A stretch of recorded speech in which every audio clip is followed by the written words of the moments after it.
Oi, galera do Fino, eu sou a Érica, sou professora de matemática, tenho 35 anos e hoje eu vim aqui pra gente bater um bate-papo bem legal a respeito de transexualidade. Vamos lá? A escola pra mim, sempre foi a minha melhor referência em tudo, né? Estar na escola era pra mim uma felicidade muito grande, é tanto que eu ia pra escola de manhã e à tarde eu queria estar na escola de novo. E aí eu acabava que naquela época não tinha escola em tempo integral e você tinha que ficar em casa. A única coisa que a gente fazia naquela época que poderia estar na escola no contraturno era educação física e eu ia, né, não faltava uma aula porque eu queria estar ali na escola em todos os momentos. Mas ainda nesse início do processo de transição, dessa descoberta da identidade, e pela falta de informação, claro, da época também, né, e também por muitas vezes pela própria maldade que algumas pessoas, né, têm no coração, era desconfortável porque você era chamada por um nome que você não se identificava e ao mesmo tempo queria se afirmar enquanto adolescente trans, muito embora não tivesse esse entendimento. E aí ficava aquele conflito, você querendo começar a fazer as modificações no corpo, eu querendo começar a fazer essas modificações sem ter condições para poder fazer isso. Então foi aí que eu comecei a refletir. Não, para poder fazer todas essas modificações, eu preciso ter dinheiro. Porque não existe processo de transição, né? Não existe tentar fazer essa transformar essa identidade, né, que está ali dentro da gente, de fato aparente, se não tiver, né, esse fator financeiro muito presente, muito marcante. Então, para poder se harmonizar, a gente precisa ter dinheiro. E aí eu comecei a procurar trabalho. E aí uma forma que eu achei de conseguir esse dinheiro para poder comprar o hormônio, que eu tomava escondida da minha mãe, mas é por causa da época, viu? Porque ninguém faz mais isso não. A gente tem que ir no médico ou na médica. E fui começar a ver como é que eu poderia fazer isso. E aí eu sempre gostei de escola, sempre estava ali na escola, mesmo com todos os, né, os ataques sofridos.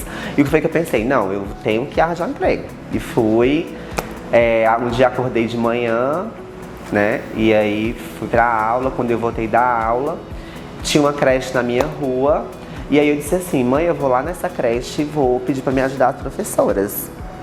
Aí eu peguei e fui nessa creche. E cheguei lá e perguntei, eu posso ficar aqui ajudando vocês? Aí eu fiquei lá ajudando elas, né, sem ter nenhuma intencionalidade até então, mas com esse pensamento, né, de que eu queria arranjar uma forma de trabalhar e para poder trabalhar tinha que saber fazer alguma coisa. E aí na época tinha aqueles mimeógrafos, né, e aí eu fiquei passando as atividades juntamente com as professoras, porque era uma creche bem próxima da minha rua, querendo ou não a gente se conhecia um pouquinho ali. E fiquei lá. No outro dia, quando a diretora chegou, ela perguntou o que eu estava fazendo lá. E aí eu disse assim, não, eu tô só ajudando as meninas, professoras aqui. Aí ela, você estuda? Aí eu falei, sim, eu estudo. Aí ela falou assim, você quer ficar vindo aqui na escola no horário que você não esteja na escola pra ajudar as meninas? Aí eu falei, quero. Pois eu vou te dar R$30 por mês pra você vir pra cá ajudar as meninas. E aí foi quando eu comecei, de fato, a pelo menos ter o mínimo de dinheiro pra poder conseguir esse processo de transição e tentar diminuir, né, esses sofrimentos que a gente, infelizmente, somos acometidas cotidianamente, que é do processo de transição. Porque muito do que acontece de violência e de transfobia na escola é porque as pessoas acham que nós vamos passar pelo processo de transição.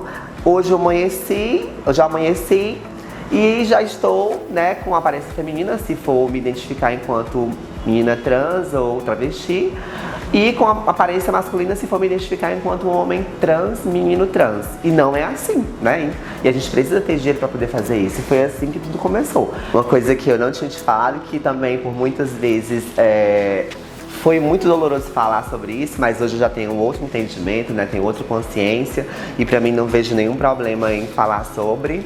É que antes de ser professora, né, eu fui garota de programa, porque foi a única forma que eu encontrei naquele contexto de sobreviver, de ter dinheiro para poder me manter e de fazer tudo que eu queria fazer para poder de fato me entender enquanto mulher trans. E aí, eu comecei a perceber, né, por conta desse processo de transição, o quanto nós somos excluídas da escola e automaticamente somos colocadas nesse processo de segregação e que a prostituição é a nossa única opção. Apesar de que, né, claro, com todos os entendimentos que nós temos hoje, com todas as formas de compreender que a prostituição deve ser uma escolha, né, infelizmente para muitas pessoas trans e travestis isso não é a realidade. Então, a gente meio que é empurrada para esse contexto e, infelizmente, isso desencadeia uma série de outros fatores, né? Que é, para além da segregação, os riscos que nós temos, que nós corremos, né? Que nós devemos ter consciência de que se a gente quiser fazer aquilo, a gente pode fazer, mas que a gente pode também ter outras oportunidades para além daquela.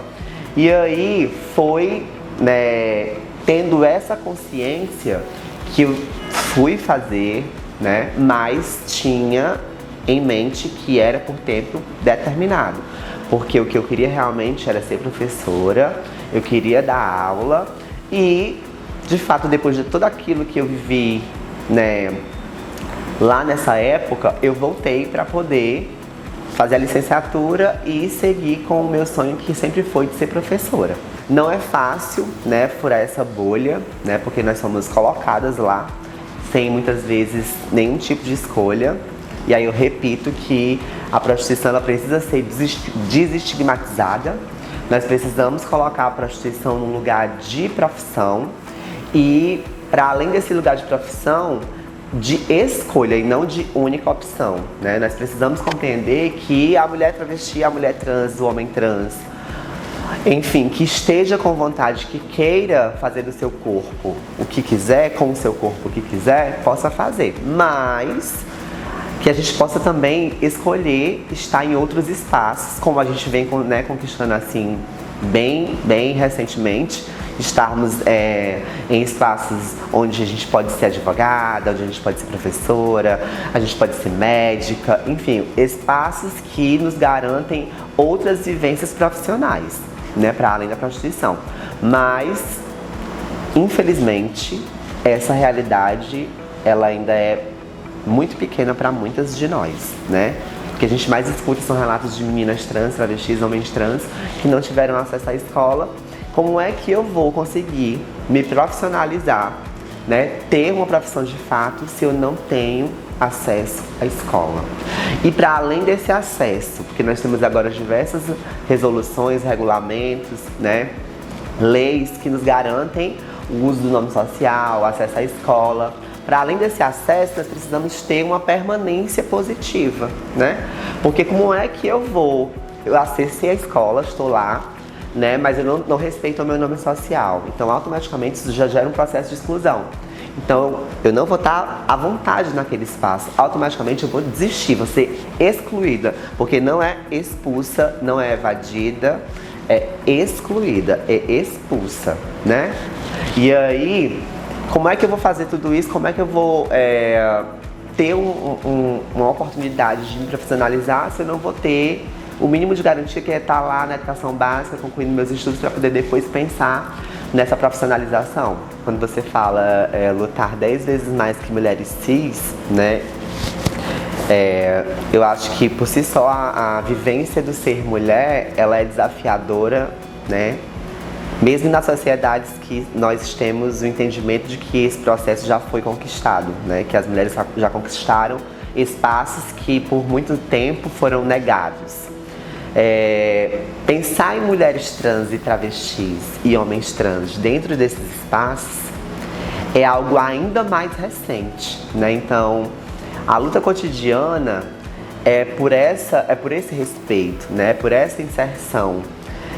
Pensar em pessoas trans que tentam de alguma forma romper essa bolha da prostituição, romper a bolha do estigma e estarem dentro desses espaços que são nossos também, é um desafio muito grande. Imagine você estar ali, né, no seu trabalho, né, ter o respeito de todos os seus alunos e suas alunas, que respeitam o meu pronome, que respeitam o meu nome. E aí você vai para uma outra situação onde você está ali com seus pares, professores e professoras, que ficam questionando, né, a sua capacidade profissional por conta da sua identidade de gênero, por conta da sua orientação sexual.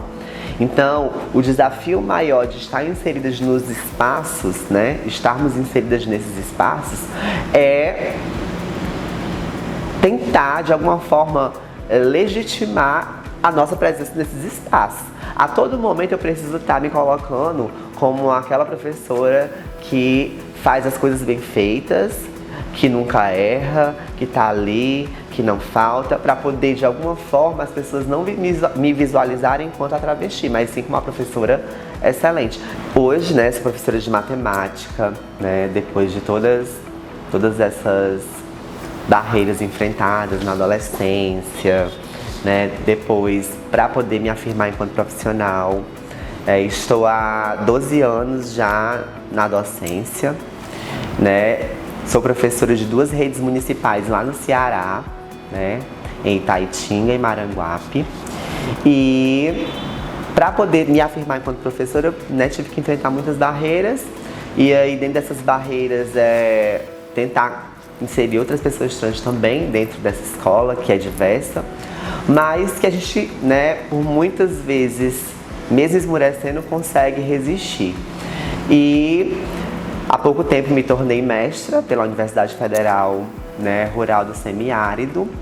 E nesse meio termo de mestrado, contexto pandêmico, conclusão de mestrado, eu vim para o Rio de Janeiro porque eu passei, né, na seleção de doutorado em ensino de matemática, pela Universidade Federal do Rio de Janeiro, UFRJ. E hoje eu moro no Rio de Janeiro, né? Estou aqui cursando doutorado, né, com pesquisas que vão articular o ensino de matemática, gênero e sexualidade, para poder justamente tensionar esse espaço que é a sala de aula de matemática e tentar possibilitar vivências de pessoas trans dentro desse contexto também. Aqui no Rio de Janeiro, né, eu descobri por meio de pesquisas que participei, né, inclusive, né, o grupo que eu faço parte, o grupo de estudos que eu faço parte hoje na UFRJ, o Matemática Queer, ele é esse grupo que tensiona a educação matemática articulada ao gênero e sexualidade. Ele traz ponderações, né, juntamente com a minha linha de pesquisa, sobre como a gente pode pensar essas aulas de matemática articuladas com gênero e sexualidade. E aí, eu participando desses encontros, dessas contribuições, né, em pesquisas, eu conheci. E aí, ao mesmo tempo que eu conheci, eu já me apaixonei, porque eu tinha, né, a ideia de que eu estava lá no Ceará, porque assim, a minha prática pedagógica enquanto professora de matemática sempre foi associada à travestilidade, à transexualidade. Eu sempre tentei levar para as minhas aulas, né, por exemplo, pegar dados da violência contra pessoas trans e travestis e tensionar dentro da minha aula de matemática, fazer os alunos refletir, né, proporcionar esse debate. E aí, quando eu descobri que existia no Brasil, né, uma linha de pesquisa que estava, né, fazendo o que eu tinha, né, feito por muito tempo, fazia por muito tempo, mas ainda meio que sem intencionalidade, eu fiquei louca. Aí eu disse, não, tenho que ir para o Rio de Janeiro para poder, de alguma forma, participar. Nosso grupo Matemática Queer, ele é constantemente atacado, né? Atacado simplesmente porque as pessoas não querem perguntar o que a gente pesquisa ou sequer lerem, né, o que a gente escreve. Elas já vêm só por si só, destilar o ódio, fazer, né, proporcionar momentos desconfortáveis para quem está ali produzindo conhecimento, sem terem o trabalho de alguma forma, se darem ao trabalho de alguma forma de pesquisar, né, sobre o que a gente está ali escrevendo. E aí tivemos alguns deputados aqui do Rio de Janeiro, deputados bolsonaristas, que também nos atacaram, né? E aí, quando eles atacam, o ataque vem único e exclusivamente, a priori, no post que estou eu, sendo, né, me desejaram boas-vindas e colocaram o meu post com outro amigo meu e o título da nossa pesquisa. E aí a gente vai fazendo esse trabalho educativo, esse trabalho de reflexão, né, que chega a ser um pouco cansativo, mas você sabe que quem é da militância, né, quem é, né, está ali para poder proporcionar de alguma forma esses entendimentos, muito mais, por muitas vezes se cansa, mas resiste para poder continuar fazendo o trabalho, né? E aí vieram outras situações de professoras que estudam currículo, que atacaram a gente, que diz que isso não é matemática, enfim. Mas, claro que tudo isso gera esse engajamento, né? Que a gente também, né? A gente é esperto e entende que isso gera engajamento. Enquanto eles vêm nos atacando, enquanto eles vêm com ódio, nós vamos produzindo conhecimento, gerando conhecimento, levando amor, levando conhecimento, levando possibilidade de entendimento e com essa publicização, pessoas que se identificam com a pauta chegam até a gente. E a gente vai cada vez mais podendo articular, né, as nossas formas de fazer matemática e tirar a matemática dessa posição de neutralidade e trazer ela para esse questionamento que também é possível, é necessário e a gente precisa levar também para a escola básica. Transversais é um documentário que traz 5 vivências de pessoas trans travestis, né? Sou eu, né, a Érica, professora de matemática, e outras 4 pessoas.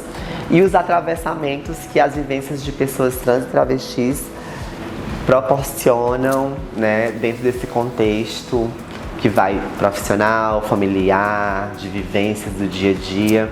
Transversais, ele é um documentário que esteve em cartaz no cinema, né? E agora ele está disponível na Netflix. É uma história comovente, emocionante e acredito que didática, né? Vai trazer contextos familiares, né, de vivências de pessoas trans, assim como eu, que vão fazer com que as pessoas elas comecem a refletir sobre as nossas existências, né? Quem não assistiu, assista. Vocês vão gostar bastante. Eu não vou dar spoiler, mas é emocionante e vocês vão se surpreender. Então não deixem de assistir. Transversais na Netflix, de Emerson Maranhão. Então, gente, gostaria de agradecer a todos aqui do FIM, dizer que foi um prazer estar aqui com vocês, falando um pouco mais sobre a minha vivência. Claro que a gente vai falando um pouquinho, porque a nossa história é muito vasta. E também não deixem de seguir @Matematiqueer, que é o nosso grupo de estudos e pesquisas que vão articular educação, matemática, gênero e sexualidade. Com certeza lá vocês vão tirar muitas dúvidas, ver muitas dicas e com certeza se informar bastante, certo? Então, até breve, gratidão!